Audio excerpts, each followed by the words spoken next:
Tigers Weekly returns. See which Tiger is hitting prime time, representing the Tigers with his own Fathead. And later,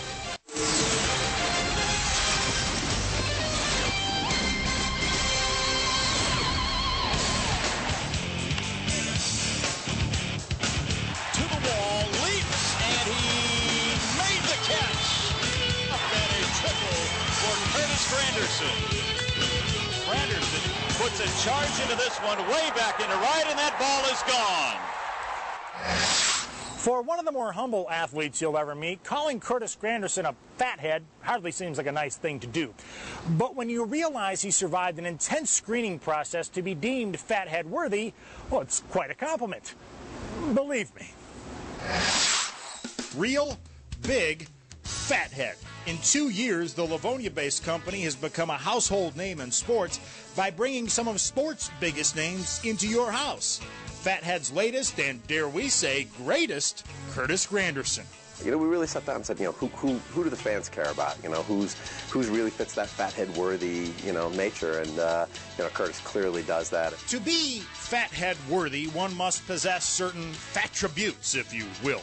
You might have to be a Wookiee, one of these guys, or a fella named Hank. We usually ask them to send us the information on why they think they're fathead worthy, which is, do they have a fan club? Do they have other partners that are making other products? And, we want to take a look at, all their product program, their merchandising program. And then, we tell them we'll consider it. And we have weekly licensing meetings where we really hash it out. Who do we think would make a good fathead? We've had, can't name names, but some quarterbacks' wives who've called us, literally left, messages for me going, why is my husband not?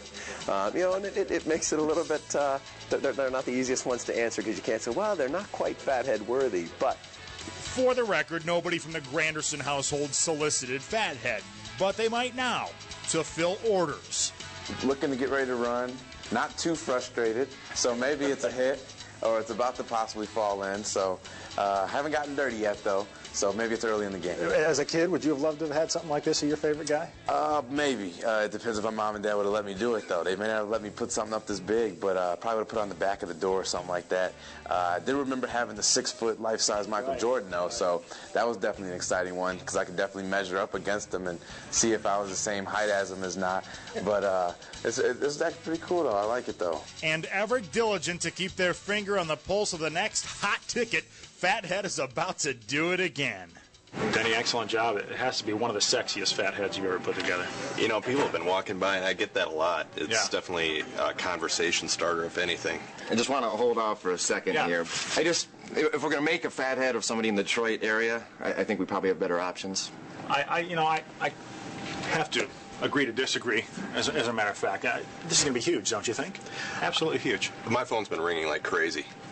Yeah, I think we need to retable the discussion. Yeah. Don't do it. On Tuesday night, the Tigers proved once again.